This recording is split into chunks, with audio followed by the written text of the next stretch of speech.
Welcome into the Talkin Tide podcast on the Belly Up Podcast Network. I am Chase Goodbread, sports columnist with the Tuscaloosa News, joined by Travis Reier, the longtime senior analyst at BamaOnline.com. You can get the Talkin Tide podcast at our Twitter feed, which is Talkin_Tide. You can get quick links to all of our podcasts right there on Twitter. We're also live on Facebook and YouTube twice weekly during the football season, and of course Apple Podcasts. Just about anywhere you like to get a podcast, you can find Talkin Tide. Travis, we jump right in on this edition to talk Texas A&M preview edition, midweek edition. The Crimson Tide on the road for this one, 4-1 on the season, 2-0 in SEC play. Texas A&M with an identical record, identical SEC record, 4-1, 2-0. This one will kick at 2:30 Central Time at Kyle Field over in College Station.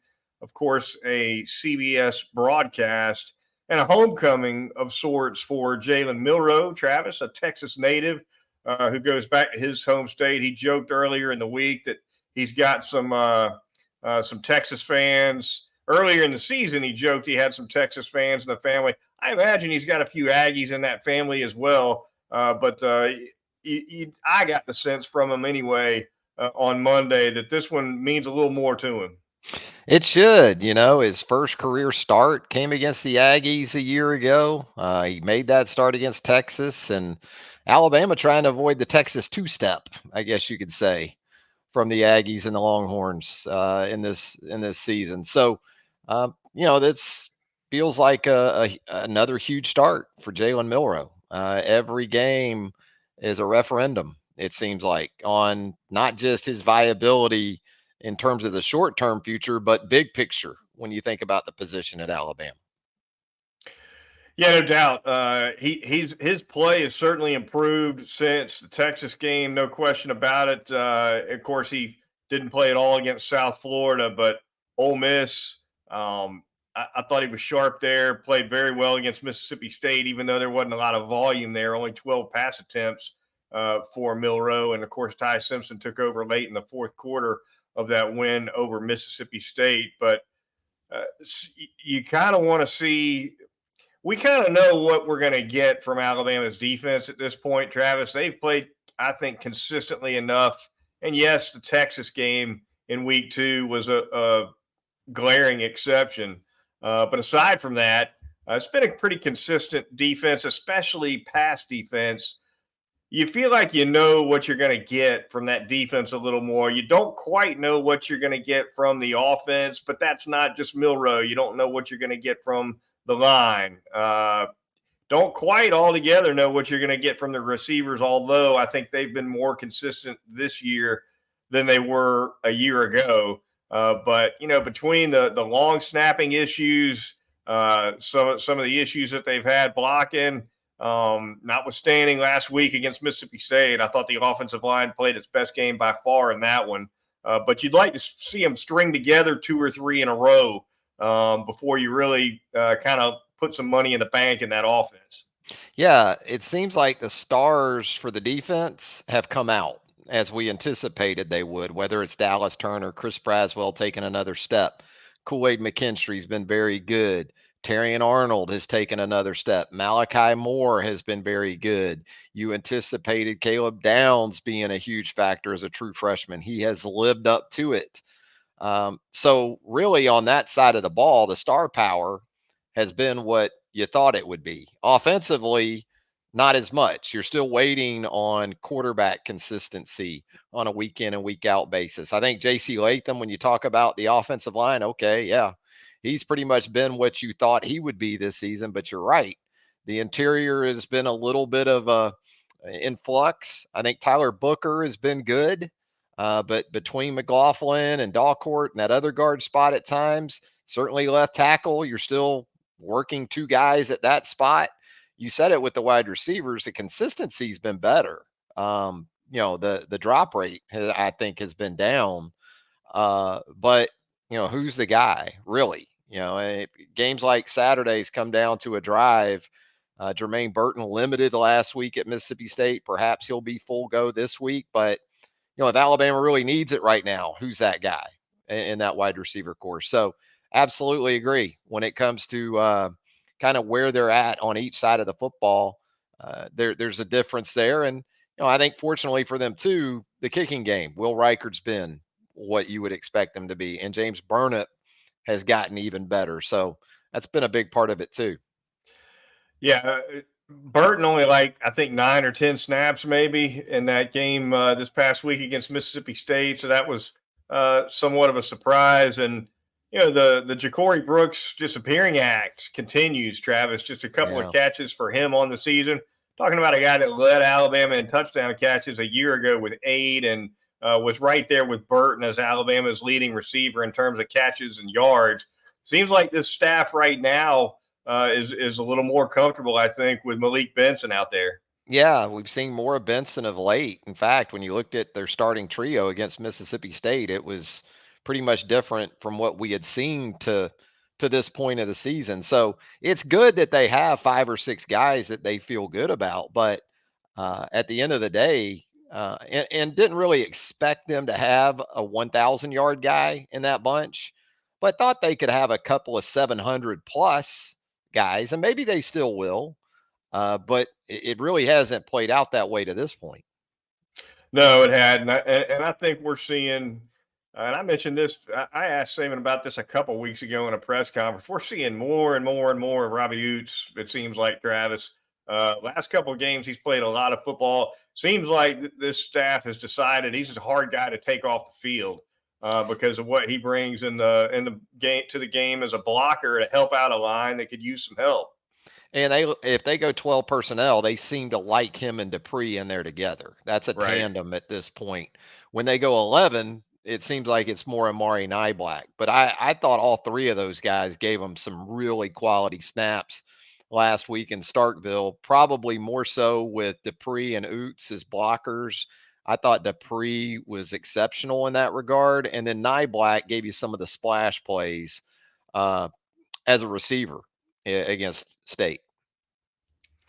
Um, Test for Alabama on the road with that line and the snap issues, Travis. And obviously, there was one big mishap last week on the road against Mississippi State. Nick Saban comes up every week with Saban. Sometimes he doesn't even wait for the question. Sometimes he volunteers. He preempts it. But the exchange between McLaughlin and Milrow has just got to get cleaned up fast. I can't imagine that something that simple being a problem all season long. Maybe it will be, but we're getting near the halfway point now and we're still talking about it. And, Milrose handled it, I think, exceptionally well. If you go back, he's actually made some big plays off of bad snaps this season. Mhm. So, for a young quarterback, I don't think you can ask much more of him in terms of how he's dealt with these snaps that have been high, have been low, have been wide here and there. But they've got to get that corrected. And the worst thing you can do is have It's bad enough for that to happen at home. When something like that happens on the road, it's a double whammy. Yeah, it got glossed over last week. Kool-Aid's fumble, his muff of the punt early, and then the shotgun snap that was an issue that easily could have been recovered by Mississippi State. Those things get covered up when you go up 14-0 and you kind of control things from that point forward. But that is, we've said, is whistling by the graveyard.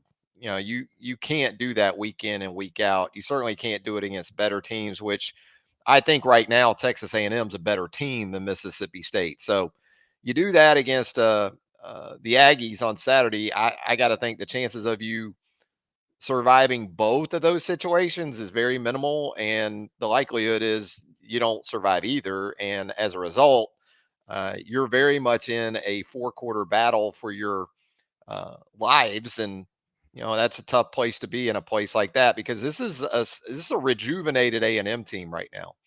That loss against Miami seemingly took a lot out of A&M in week 2, but the back-to-back conference wins, Max Johnson stepping in there and playing well in place of Connor Weigman, and knowing that the last time Alabama went out there, A&M was able to get a win with Zach Calzada at quarterback.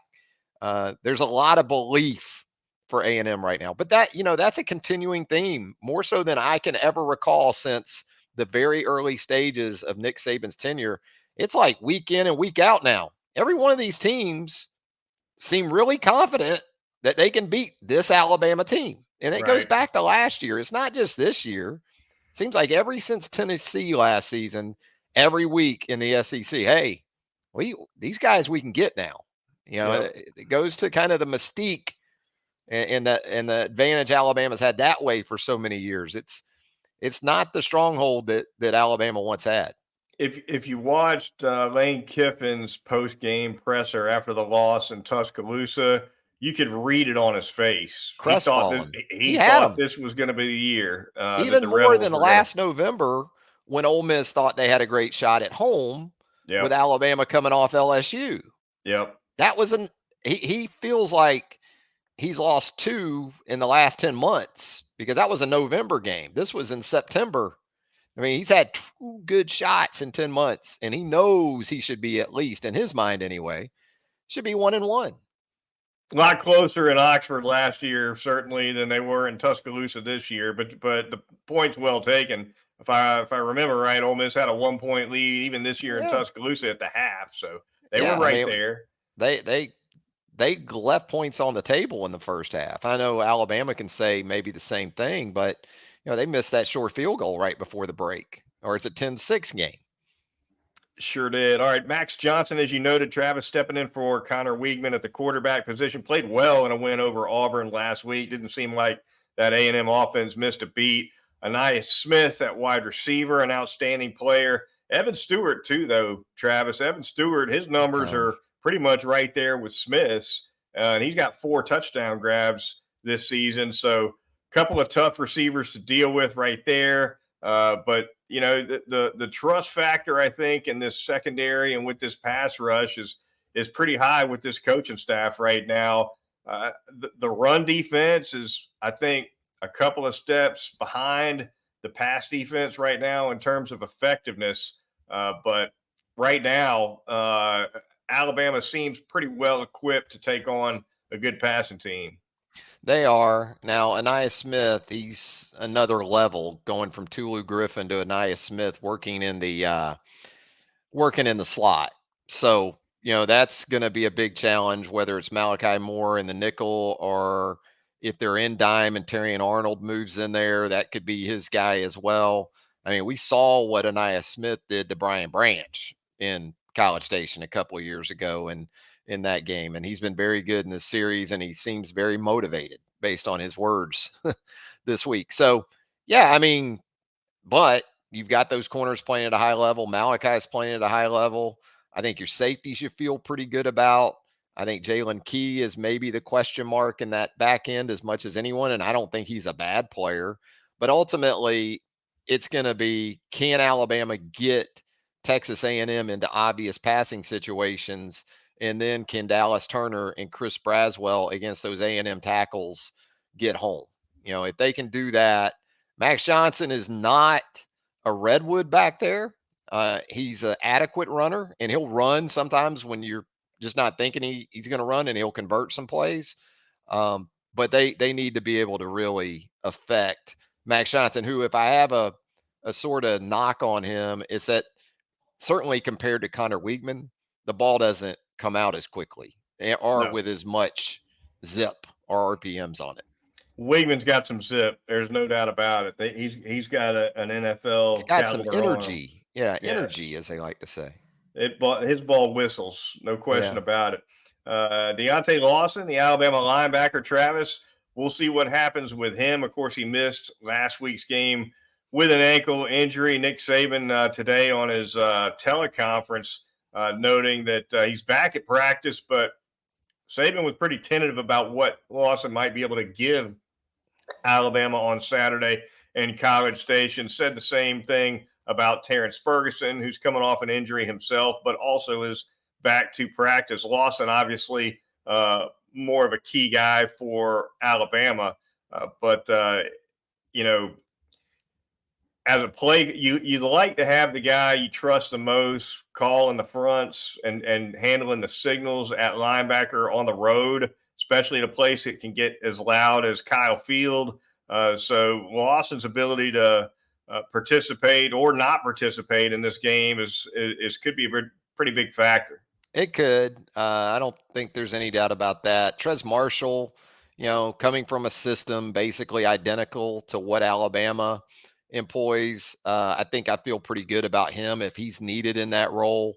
But there's some give and take too. If you go dime and you want to leave Marshall out there because you feel better about how he can make those calls, you might lose something in terms of athleticism and sort of range and the ability to play in space in the dime if you leave him out there and take Jahad Campbell off. So there's some things to consider too from that perspective. But yeah, it's going to be interesting. We'll see how it all plays out.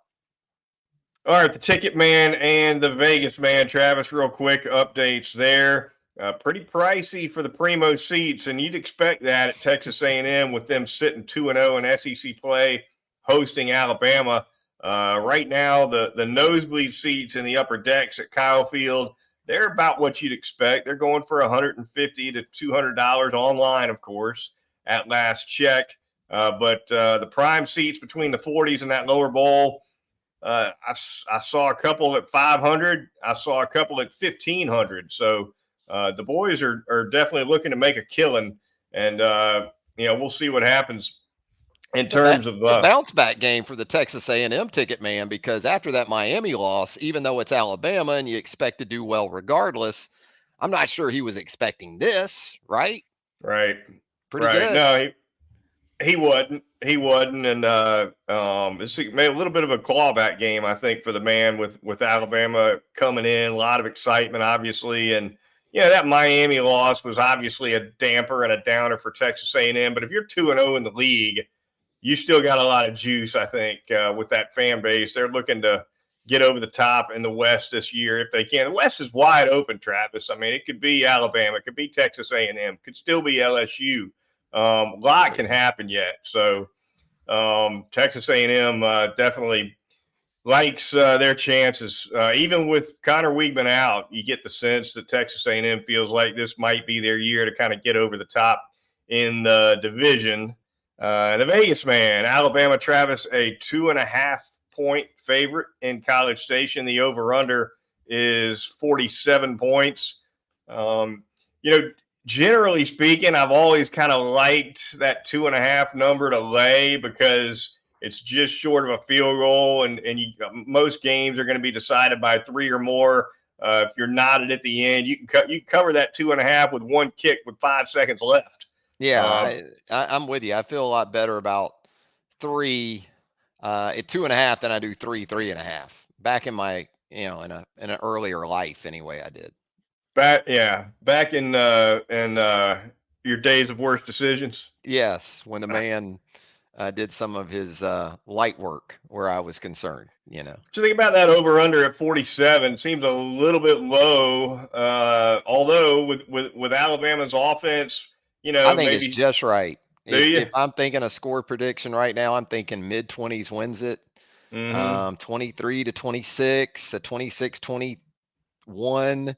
So, again, for me, he's right on it at 47, 40. He's going to make you make a decision, and a lot of times you're not going to be able to sleep well with it. I snuck in another jab on him last week with that under. You got your ticket? Let's see your winning ticket. It's in the pay. Yeah, published. That's what the man says to that. Yeah, let's see. Right. Yeah, you got your ticket on you. That's fair. That's fair. Yes, I'm just providing a service now, Travis. It's a PSA. Exactly. It's a reader service. Yeah, we had Tennessee, South Carolina under 64 last week, and it looked terrible. Right when the Alabama-Mississippi State game kicked off, I was watching that game on the laptop right before that Alabama kickoff just to see how it's going. South Carolina scored a touchdown with about 11 minutes left in the third quarter to make it, I think, 31-17. So that's 48 right there with almost a whole half to go. And I'm thinking that's dead. And turns out they slowed the scoring down just enough for that under to come through. This week I like LSU laying 6.5 at Missouri, Travis. They're on the bounce coming off of that loss to Ole Miss. I happen to think I've always felt like that Missouri home field advantage is a little soft, maybe. And, I think LSU is the more talented team. They're on a bounce back scenario coming off the L. And I don't think Mizzou is played a lot of teams. And so you put all that together and I know you like them home dogs, but you put all that together and I'll take the road favorite. Yeah, those home dogs can have teeth, and sometimes the road team can win, but a lot of times it's tight. So I can see LSU winning that game by 6 or more. You might have to sweat a little bit this week, Goodbread, on that one. You sweat every week with these things, no doubt. Even when you're just providing a service, Yeah, I like that. You sweat either way. All right, the Talkin Tide podcast on the Belly Up Podcast Network. Going to thank a couple of our fine sponsors right now. First, we're going to tell you a little bit about Heat Pizza Bar and that fantastic pizza that Frank Fleming and his staff is serving up over in Government Square in Tuscaloosa. Hey, if you're looking for a great place to watch the Alabama-Texas A&M game this Saturday in Tuscaloosa, can't do any better than Heat. They've got flat screen TVs all over the place and super pizzas, signature pizzas, great sides, salads, and a full bar. You cannot beat the atmosphere over at Heat Pizza Bar. Try those jalapeno poppers, too. They're some of my favorite in all of Tuscaloosa. Great daily specials as well. That Thursday special, pepperoni or cheese for just $8 from 2 to 6 p.m. Also $3 off on cocktails from 11 a.m. to 10 p.m. So the next time you're in the mood for some great pizza, go see Frank Fleming and his great staff at 2256th Street, downtown in Government Square. Going to tell you about Peterbrook Chocolatier out there at 1530 McFarland Boulevard North in the Indian Hills section of Tuscaloosa. Get by there for the weekend. They're going to have those hand-dipped chocolate strawberries dipped daily for you at Peterbrook Chocolatier. Of course, that chocolate-covered popcorn, the signature item for decades now at Peterbrook Chocolatier, and those chocolate footballs. So, you're going to have a get-together of some kind this weekend. Make it extra special. Make it Peterbrook. Peterbrook Chocolatier, 1530 McFarland Boulevard North in the Indian Hills section of Tuscaloosa. All right, the Talkin Tide podcast on the Belly Up Podcast Network, the Twitter feed Talkin_Tide. Give us a follow there. Give us a like on Facebook, a subscribe on YouTube, and we'll get you through this season with twice weekly podcasts on the Crimson Tide's 2023 season. For the back end of the show, as always, Travis, we'll look around the SEC. We'll dive into that two-deep tumbler before we get out of here. But really the game of the week, Travis, Kentucky at Georgia. Kentucky undefeated, just coming off that big win over the Florida Gators. A lot of people excited about that one. Georgia has looked beatable more than once this season. Going to be real fun to see if Mark Stoops can go in there and hang in there with the number one team in the country. I think they can hang in, even in Athens, even at Sanford Stadium. I mean, we saw South Carolina do it a couple weeks ago. Win the game, yeah, that's a little bit of a different story. So I'm going to go with Georgia winning that game, but Kentucky keeping it close enough that maybe Mark Stoops in the next week or so gets another extension at UK. Is a guy that feels like at this point, Chase, he can pretty much coach football at UK and live in Lexington as long as he wants to. He'll go out on his terms, I think. No doubt about it. Mark Stoops had putting together some strong years at Kentucky, stronger anyway than most people would have imagined. I like Georgia too. I think that number's 13.5. I'm not positive of that, but I think so. Probably like Kentucky with those points, but I do like Georgia to win the game. LSU at Missouri. We touched on that one already, Travis. Brady Cook's had a nice year for Missouri so far. Again, I think there's early schedule's been a little on the soft side. I do like LSU to bounce back there. Forget the spread. Who do you like to just win that game? I went blank. Who are we talking about? LSU, Missouri. Okay. We're back to the Tigers, the two Tigers. I like LSU again. As I said earlier, I think LSU wins the game. I don't know if I like them to cover that on the road. Yeah, gotcha. And then finally, going to touch on Arkansas's road trip to Ole Miss. The Rebels coming off of that huge win over LSU, just utter delirium in Oxford coming off of that victory. So they're riding pretty high. Arkansas has had a tough stretch with Sam Pittman, Travis, for sure. Who you like there? I think I like Ole Miss at home, but I'm not going to be shocked if Arkansas hangs in this thing and gives them all they want. Yeah, can Ole Miss handle it?